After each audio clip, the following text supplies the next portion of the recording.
seeing the clean streams, and also what that meant for me growing up.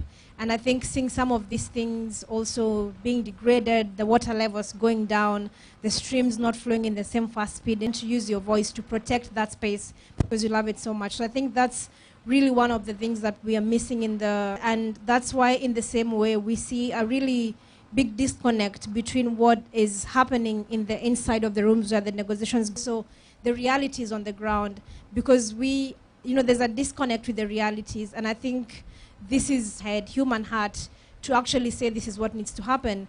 And in terms of what young people need right now, I think in that case, because we see so many young people, the reason they're stepping up is because they have seen the urgency, they see what's at stake, and in recognition that this is the generation that will have to live longer with consequences of any decision that is made today, of any inaction that's happening right now, to take that urgent action.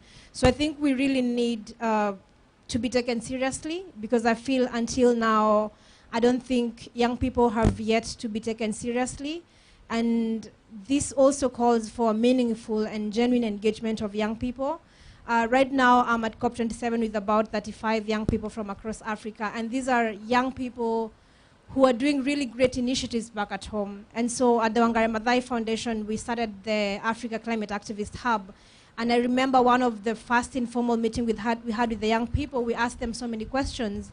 How do you feel? Like, how did it feel in your first COP? And we had so many responses of people feeling lonely, feeling alone, feeling not supported, feeling ignored. All of these things are what young people feel when they are in these spaces. But their voices are equally important, and it is important that they're also acknowledged as equal partners, not like just to tick the box that we have a young person, we have their voice. I think for young people, it goes beyond being able to have also the platform, but also how well their asks and their needs are taken into consideration, even made, and also how well they are involved in the entire decision-making processes. So I think it's a whole process.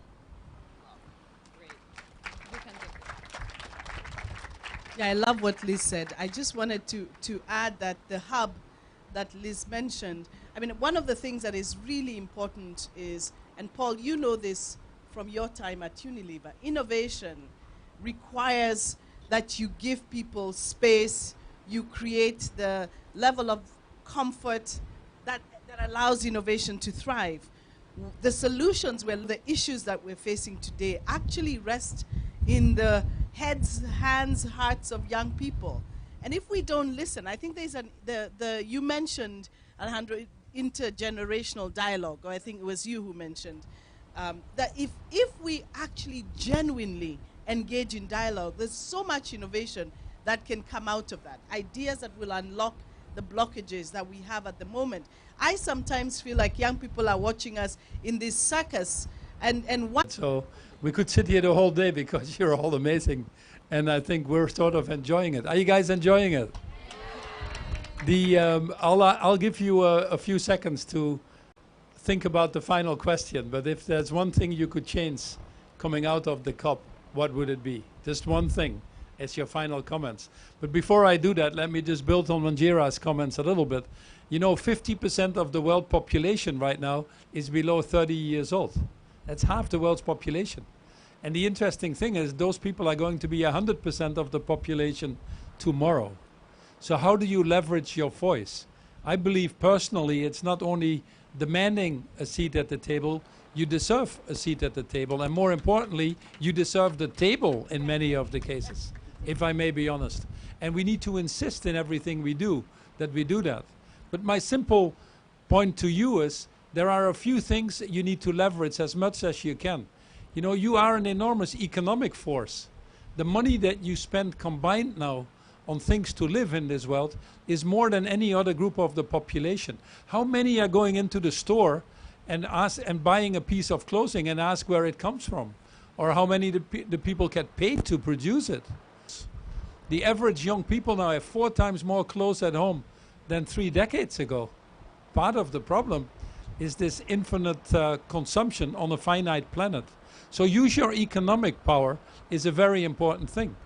The second thing is use your human power.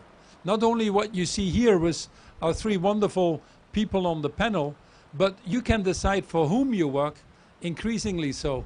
You know, there's a shortage in most of the countries of good people. Companies like the one I was working for would love to have the best people in the world. You have to fight for that. But only work for companies that are sincere, that really put their words into action. You know, don't work for companies that just do the greenwashing all the time. We can't afford it anymore.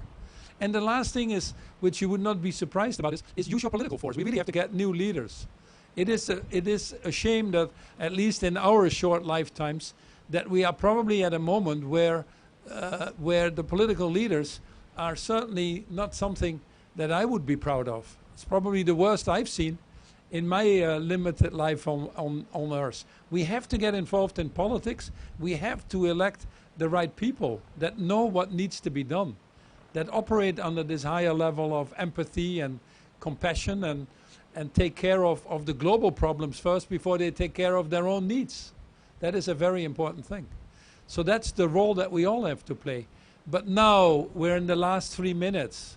That means we have Alejandra, Gracia, and Liz that are going to tell us the one thing that they are going to do so that when we walk out here 2 weeks from now, we're even more hopeful than we are today.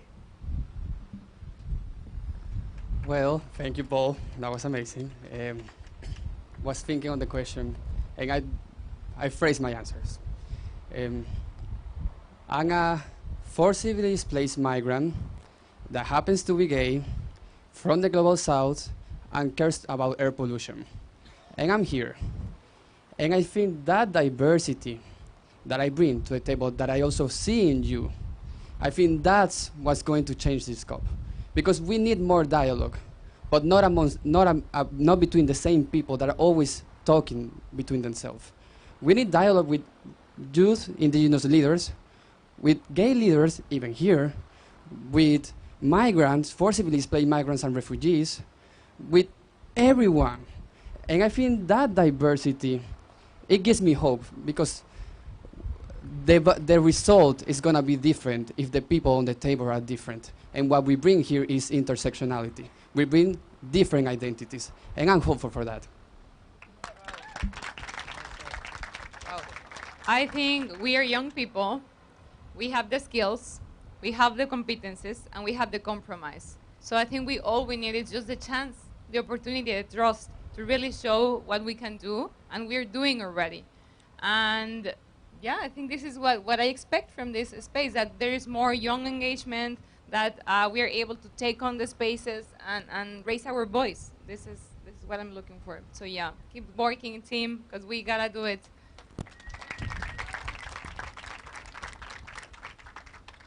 I think if I was to change one thing outside, I wouldn't change anything. I would just ask people to keep doing what you do. Every young person is trying to make a difference, because those small acts multiplied by millions of us is what is going to make change happen. We need collective action in this space.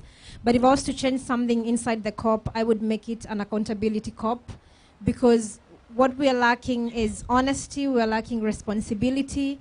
So I think the COP should be a space where leaders take responsibility of what they've not done and they were supposed to do.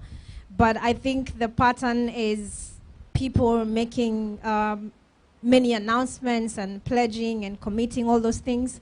But again, we need responsibility of what has not been done. So we are holding them accountable, but they're not taking up responsibility for what they haven't done. So I think it's not yet an accountability COP. Like, it's not yet in that way where we can have leaders stepping forward and saying, this is what we were supposed to achieve, but we have not done it. And I think, yeah, it's like, I would make it an accountability COP to break the pattern of pledges made and not met. Thank you. Well, that's about all the time we have, clearly. We could have gone on and on, Paul. This was amazing. Thank you, three of you, for your leadership, for your commitment, for your action. And really, to be honest, we would probably not be here, but for the pressure you continue to put. It matters. It makes a difference. Please do not stop. Let's turn it up this COP27. Thank you.